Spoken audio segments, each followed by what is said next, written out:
नमस्कार, बहुत बहुत स्वागत आप सभी का। दोपहर के 3 बजने वाले हैं, वक्त है 3 का तड़का का। आप सबके साथ मैं हूं प्रियंका राय। बुलेटिन की शुरुआत करेंगे अच्छी खबर के साथ।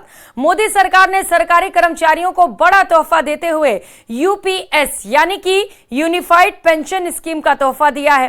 पहले से चली आ रही एनपीएस यानी कि नेशनल पेंशन स्कीम के मुकाबले यूपीएस में सरकारी कर्मचारियों को काफी फायदे हैं। इस रिपोर्ट में समझिए। सरकारी कर्मचारियों को मोदी सरकार का तोहफा। 23 लाख सरकारी कर्मचारियों को मिलेगा फायदा। शनिवार को मोदी सरकार ने कैबिनेट बैठक में 3 बड़े फैसलों पर मुहर लगाई, जिसमें यूपीएस यानी यूनिफाइड पेंशन स्कीम को भी मंजूरी दे दी गई।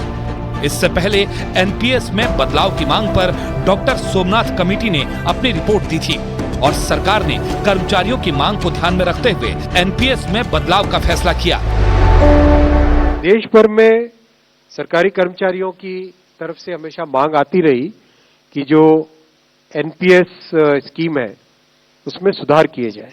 यूनिफाइड पेंशन स्कीम का रिकमेंडेशन इस कमेटी ने किया और आज प्रधानमंत्री श्री नरेंद्र मोदी जी की अध्यक्षता में यूनियन कैबिनेट ने यूनिफाइड पेंशन स्कीम को अप्रूव किया है, इसको अनुमोदित किया है और ये स्कीम अभी आने वाले समय में लागू होगी।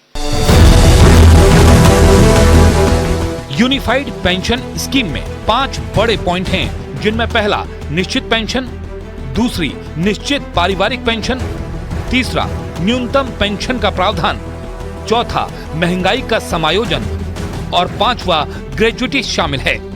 25 साल की नौकरी करने वालों को इस स्कीम का पूरा लाभ मिलेगा और ऐसे कर्मचारियों की नौकरी के अंतिम 12 महीनों में मिलने वाली बेसिक सैलरी का 50% पेंशन दी जाएगी, जबकि 10 साल की नौकरी करने वालों को 10,000 रुपए पेंशन मिलेगी। इसके अलावा किसी भी कर्मचारी का निधन होने पर पेंशन की कुल रकम का 60% हिस्सा परिवार को मिलेगा। इस पेंशन पर सरकारी कर्मचारियों को महंगाई राहत यानी डीआर के आधार पर इन्फ्लेशन इंडेक्सेशन भी मिलेगा। इसके अलावा कर्मचारी के रिटायरमेंट के वक्त उसे एक मुश्त राशि भी मिलेगी। सरकार की तरफ से बताया गया कि केंद्र सरकार के कर्मचारी यह खुद तय कर सकेंगे कि वो एनपीएस में बने रहें या यूपीएस में शामिल हों। यह योजना उन सभी पर भी लागू होगी जो 2004 के बाद एनपीएस के तहत रिटायर हो चुके हैं। हालांकि यूनिफाइड पेंशन स्कीम 1 अप्रैल 2025 से लागू होगी, लेकिन 2004 से लेकर 31 मार्च 2025 तक एनपीएस के तहत रिटायर हो चुके सभी कर्मचारी भी इस योजना का फायदा ले सकेंगे। उन्हें पिछले पेंशन भुगतानों के समायोजन के बाद इस योजना का लाभ मिलेगा।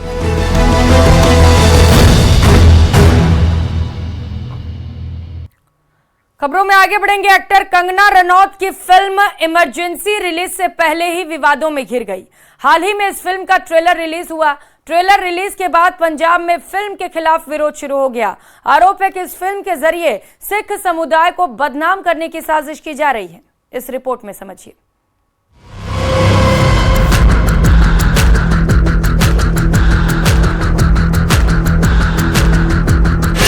रिलीज से पहले फिल्म इमरजेंसी पर बवाल।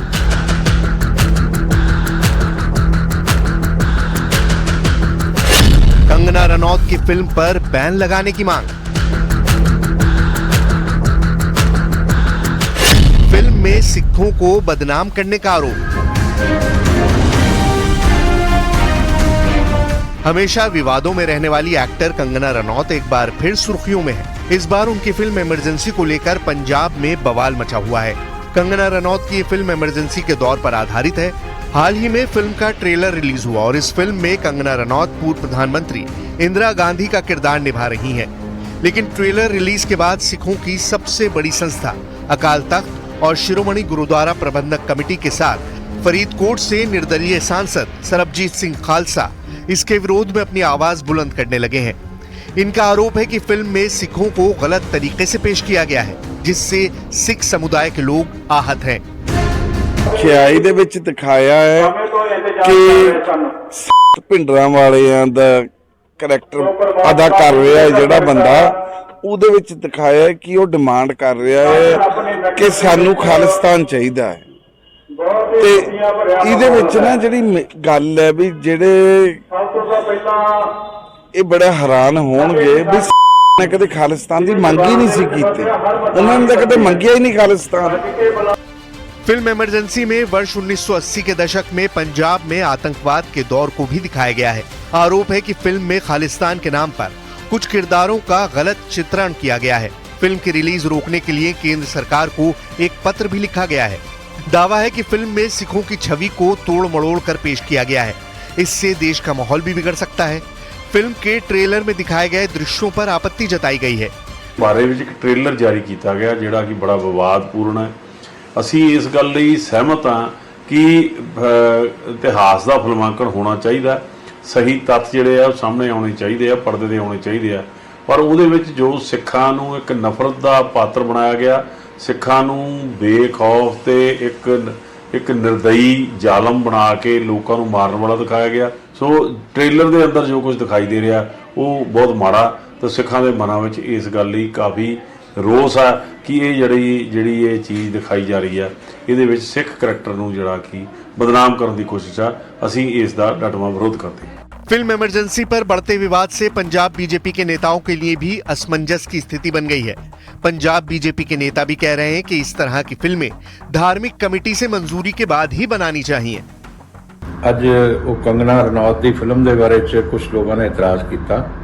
मैं समझदा कि जिहड़ा भी किसी भी धर्म के बारे च जो संवेदनशील धर्म ने या ईवन जैन धर्म भी है, इस्लाम भी है, सिख भी है, खालसा भी है, उहदे बारे च कोई भी चीज़ अगर करनी होवे तो उन्होंने एक कमेटी बननी चाहिए। उहदे तो अप्रूवल जरूर पहला बनने तो पहला ही ली जाए ताकि ऐसे मसले पैदा ना हों। कंगना रनौत की फिल्म इमरजेंसी अगले महीने 6 सितंबर को देश भर के सिनेमाघरों में रिलीज होने वाली है। कंगना रनौत फिल्म के प्रमोशन में भी जुटी हैं।